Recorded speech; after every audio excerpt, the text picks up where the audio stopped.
हाय, आत्ता वाजलेले आहेत 9:30 आणि आम्ही निघालो आहोत गोकर्णला। या व्हिडिओमध्ये मी तुम्हाला पुणे ते गोकर्ण असा कंप्लीट ट्रॅव्हल गाईड देण्याचा प्रयत्न करणार आहे। तर आम्ही कारने नाही तर ट्रॅव्हल्सनी जाणार आहोत। रात्रीचा प्रवास असणार आहे आमचा पूर्ण ग्रुप निघालेला आहे।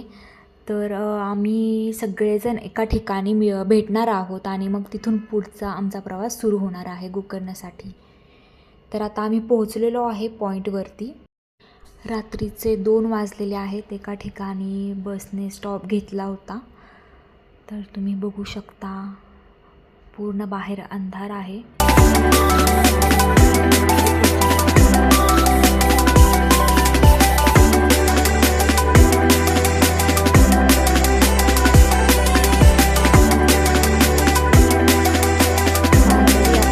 जवळपास पोहोचतच आलेलो आहे आणि तुम्ही बघू शकता सकाळ झालेली आहे।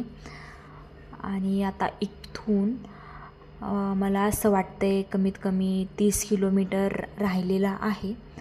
आधी आपण इथून डायरेक्ट आधी नाश्ता करून घेणार आहोत एका ठिकाणी आणि मग तिथून पुढे आपण जाणार आहोत हॉटेलवरती। तिथे चेक इन करून थोडा वेळ रेस्ट करायचा आहे आपल्याला आणि रेस्ट झाल्यानंतर आपण लंच करून आजूबाजूला बीच आहेत जसं की ओम बीच वगैरे आहे। तर ते 2 बीचेस आहेत ते आपण एक्सप्लोर करणार आहोत।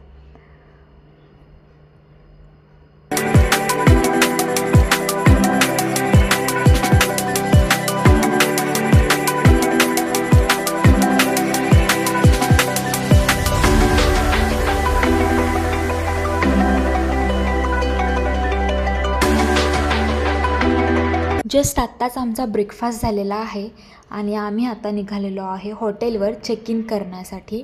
तिथे आपण थोडा वेळ रेस्ट करणार आहोत आणि मग एक्सप्लोर करणार आहोत वेगळे प्लेसेस। तर तुम्ही बघू शकताय हा रस्ता किती छोटा आहे तिकडे जाण्यासाठी। आम्ही आता जवळपास पोहोचतच आलो आहे। अगदी काही 500 मीटरवरती हॉटेल असेल।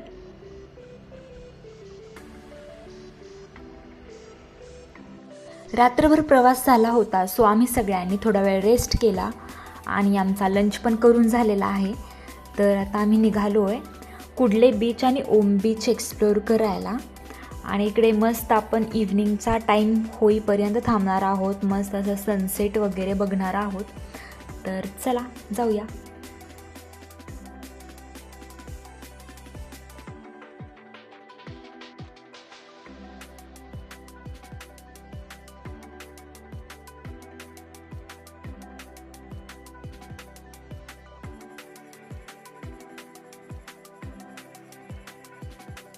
सगळ्यात आधी आपण पाहणार आहोत ओम बीच।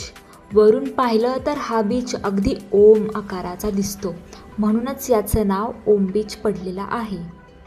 इथलं पाणी खूप स्वच्छ आणि निळसर दिसतं आणि आता आपण जवळपास पोहोचलोच आहोत तर लाटांचा हळूहळू आवाज पण येत आहे।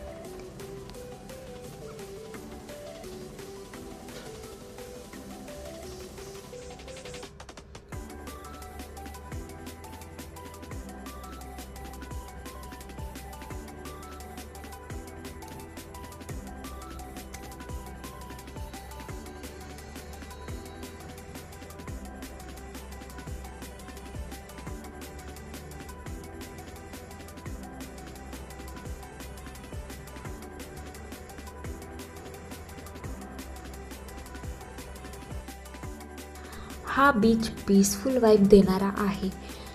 क्राऊड कमी असल्यामुळे येथे बसून समुद्राच्या लाटांचा आवाज एन्जॉय करायला खूप मजा येते। लांबच लांब पसरलेली वाळू, समोर निळा समुद्र आणि मागे हिरवी डोंगर रांगा। इथे बसलं की टाईम कसा जातो कळतच नाही। फोटो काढायला हा स्पॉट परफेक्ट आहे। एव्हरी अँगल इज इंस्टाग्राम वर्दी। सनसेट टाईमला हा बीच अजूनच मॅजिकल दिसतो। आकाशातले रंग बदलताना बघणं म्हणजे प्युअर हॅपीनेस।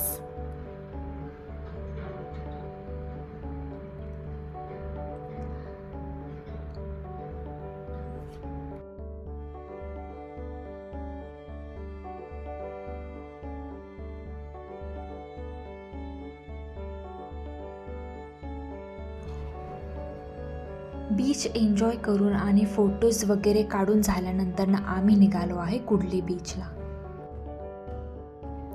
दोन्ही बीच खूप जवळजवळ आहेत, त्यामुळे एक्सप्लोर करणं खूप इझी होतं.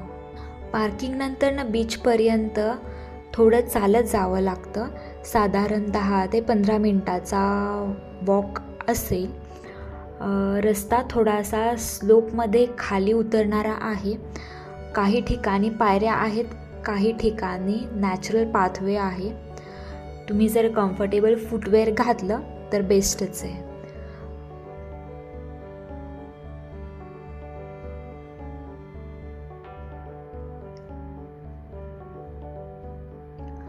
जाताना उतार आहे, पण परत वर येताना थोडा दम लागू शकतो.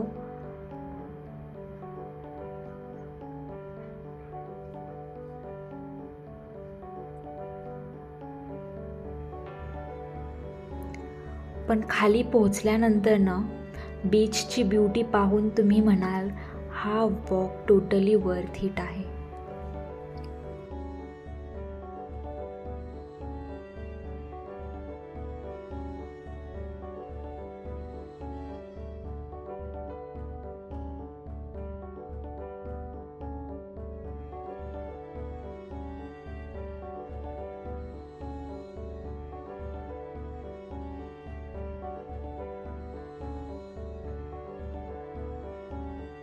चला तर आपण आता बीचवरती पोहोचलो आहे. समोर दिसत असेल तर तुम्हाला व्हिडिओमध्ये बीच दिसतो आणि इकडे पायऱ्या आहेत खाली जाण्यासाठी. आणि मग आला दिवसाचा सगळ्यात सुंदर क्षण, सनसेट टाईम.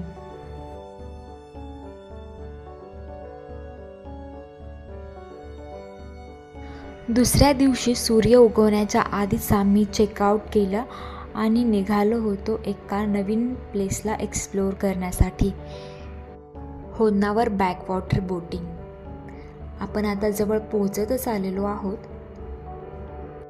गोकर्णपासून होन्नावरला जाताना व्ह्यू खूप सुंदर आहे.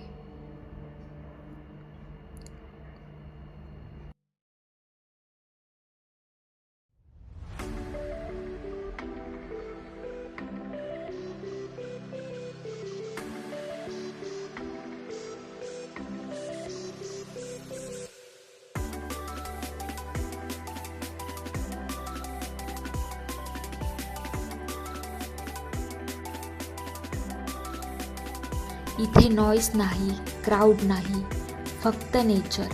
सिटी लाईफमधल्या धुळीपासून पूर्ण ब्रेक मिळतो. बोटमधून बर्डसुद्धा दिसतात. काही वेळ तर असं वाटतं की आपण एखादा मूव्ही सीनमध्ये आहोत. थोड्याच वेळात आपण या बोटमधून बोटिंगला सुरुवात करणार आहोत. जर तुम्ही होन्नावरला येऊन बॅकवॉटर बोटिंग नाही केली तर तुम्ही खूप सुंदर मूमेंट मिस कराल. सूर्य हळूहळू उगवत होता आणि त्याची सोनेरी किरणं पाण्यावर पडत होती. पाणी अगदी आरशासारखं शांत, त्यात आकाश आणि सूर्याचं रिफ्लेक्शन. हा एक्सपिरियन्स शब्दात सांगणं कठीण आहे. सकाळची थंड हवा, हलकी धुके आणि समोर पसरलेलं हिरवगार मॅंग्रोव्ह फॉरेस्ट मनाला फ्रेश बनवतं. सनराईजला नक्की बोटिंग करा. आयुष्यातले काही मोमेंट्स कॅमेरामध्ये नाही, मनात कॅप्चर होतात. हा तसाच मोमेंट आहे.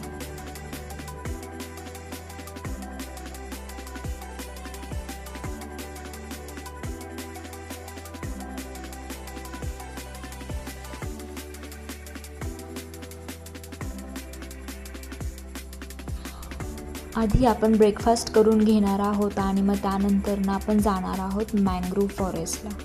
होन्नावरपासून अगदी 15 मिनिटाच्या अंतरावर आहे.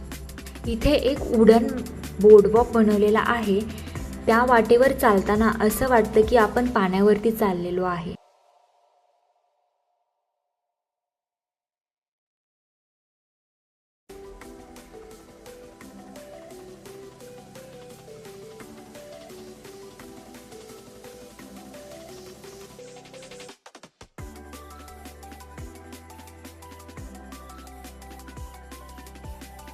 आम्ही आता पोचलो आहोत. दोन्ही बाजूला दाट मँग्रोव्ह झाडं, त्याची मुळे पाण्यात दिसतात. नेचरचं हे स्ट्रक्चर खूप युनिक आहे.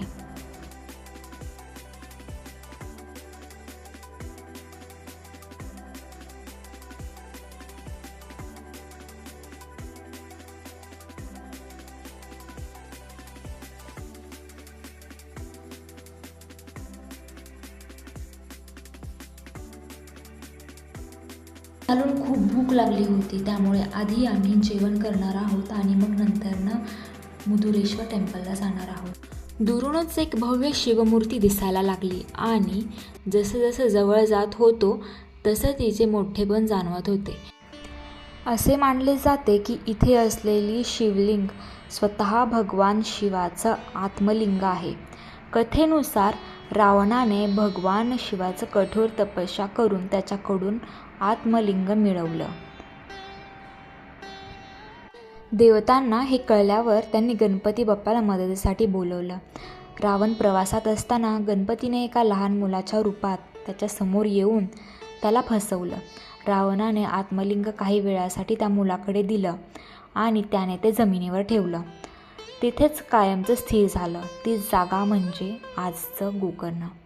रावणाने खूप प्रयत्न केले ते काढण्यासाठी, पण शक्य नाही झाले. त्यामुळे हे शिवलिंग अतिशय शक्तिशाली मानलं जातं. म्हणूनच महाबळेश्वर टेम्पल हे दक्षिण काशी असंही मानलं जातं. रावणाने खूप प्रयत्न केले पण आत्मलिंग परत उचलता आलं नाही. रागात त्याने त्याचे तुकडे वेगळ्या ठिकाणी फेकले. असं की मुदुरेश्वर येथे त्या आत्मलिंगाचा एक भाग पडला. म्हणून हे स्थान खूप पवित्र मानलं जातं. मंदिराच्या आजूबाजूला समुद्रकिनारा आहे.